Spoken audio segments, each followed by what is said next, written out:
Pada masa kolonial, masyarakat Karo percaya bahwa kematian bukan sekedar akhir hidup, melainkan perjalanan menuju alam leluhur.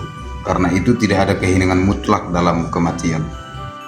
Di depan tiang panca itu, keluarga memandang wajah terakhir orang yang mereka cintai, sebab setelah langkah berikutnya, jalan menuju pemakaman akan menjadi jalan tanpa kembali. Kemudian api mulai dinyalakan perlahan di tengah tanah Karo yang dingin. Malam sunyi, hanya suara kayu terbakar dan gondang yang berdendang pelan di kejauhan. Di hadapan masyarakat kampung, tulang belulang leluhur diletakkan dengan penuh penghormatan, bukan untuk dihina, bukan untuk dilupakan, tapi dimuliakan.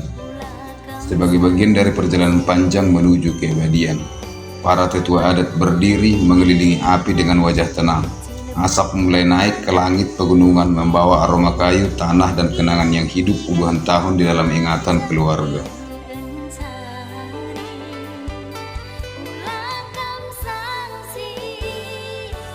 Menari menyambut kerabat. Di tanah Karo zaman kolonial, suara gondang mulai terdengar dari ujung desa.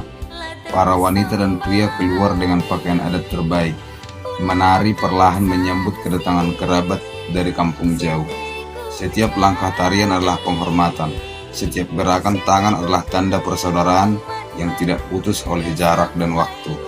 Di bawah langit pegunungan yang dingin, senyum tarian dan adat menyatu menjadi bahasa penyambutan yang hangat.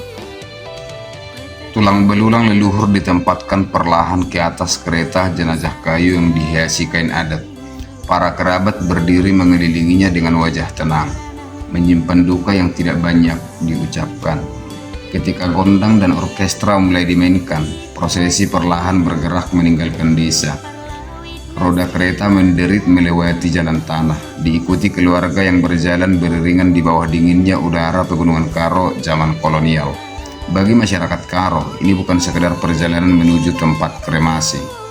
Ini adalah penghormatan terakhir kepada leluhur, membawa mereka pergi dengan adat, musik, dan doa. Para wanita berjalan sambil menundukkan kepala. Para pria menjaga langkah kereta tetap perlahan, seolah belum siap melepas seseorang yang selama hidupnya pernah menjadi bagian dari rumah dan tanah mereka. Asap duka naik ke udara, suara gondang menggema pelan di antara perbukitan. Pergilah dengan tenang, namamu akan tetap hidup di dalam marga dan keturunanmu. Dan hari itu, di bawah langit yang kelabu, satu generasi kembali diantar menuju keabadian dengan hormat. Tulang-tulang tersebut dikeluarkan dari kereta jenazah dan dibakar. Tulang-tulang leluhur perlahan dikeluarkan dari kereta jenazah kayu. Para kerabat berdiri mengelilingi tempat kremasi dengan wajah penuh hormat. Sementara suara gondang terdengar pelan di tengah dinginnya tanah Karo zaman kolonial. Api mulai dinyalakan, asap perlahan naik ke pegunungan, membawa kenangan, doa, dan nama yang telah lama hidup dalam keluarga. Bagi masyarakat Karo, pembakaran ini bukan sekedar akhir. Ini adalah pelepasan terakhir, mengembalikan leluhur kepada alam dan keabadian. Para wanita menundukkan kepala, para pria berdiri diam memandangi nyala api yang perlahan membesar. Tubuh boleh kembali menjadi abu, tetapi nama dan darah leluhur akan tetap hidup di dalam keturunannya. Dan di bawah langit senja yang sunyi, api terus menyala, mengantar satu jiwa kembali kepada leluhurnya. Ratapan di lokasi kebakaran. Pergilah dengan tenang, kami akan tetap mengingat namamu selama tanah ini masih dihuni keturunanmu. Dan begitulah ratapan atau andung-andung dari para keturunannya yang ditinggalkan oleh yang meninggal saat itu di wilayah tanah Karo. Beberapa adat keagamaan di kalangan suku Karo Batak. Beberapa adat keagamaan di kalangan masyarakat Karo Batak pada masa lalu sangat erat dengan penghormatan kepada leluhur. Dengan penghormatan itu mereka menghargai marganya. Ritual-ritual mereka lakukan yang diikuti dengan gondang, tarian, dan adat. Begitu juga dengan doa. Sebuah palsu yang dibuat dari batang pisang yang ditempatkan di luar desa untuk menipu roh-roh. Di luar desa Karo zaman kolonial, sebuah sosok palsu dibuat dari batang pisang dan kain bekas, lalu diletakkan di tepi jalan yang sunyi. Masyarakat percaya benda itu dapat mengecoh roh-roh jahat agar tidak mengikuti dan mengganggu orang saat itu.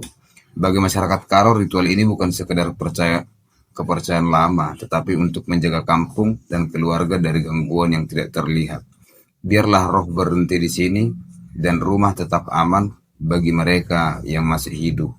Dan demikianlah praktek atau kegiatan ritual yang mereka lakukan ketika zaman kolonial datang, dan video ini dibuat dan kekayaan daripada kebudayaan masyarakat Karo dan bagaimana mereka melindungi dirinya.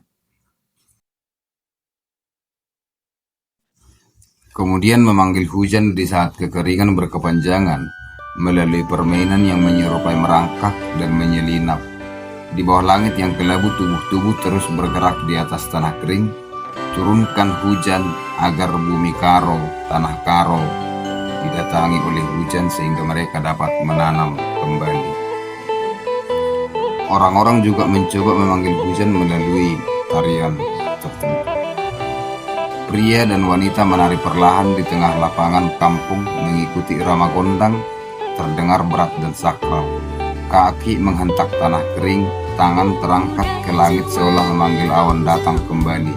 Bagi masyarakat Karo, tarian ini bukan sekedar pertunjukan adat.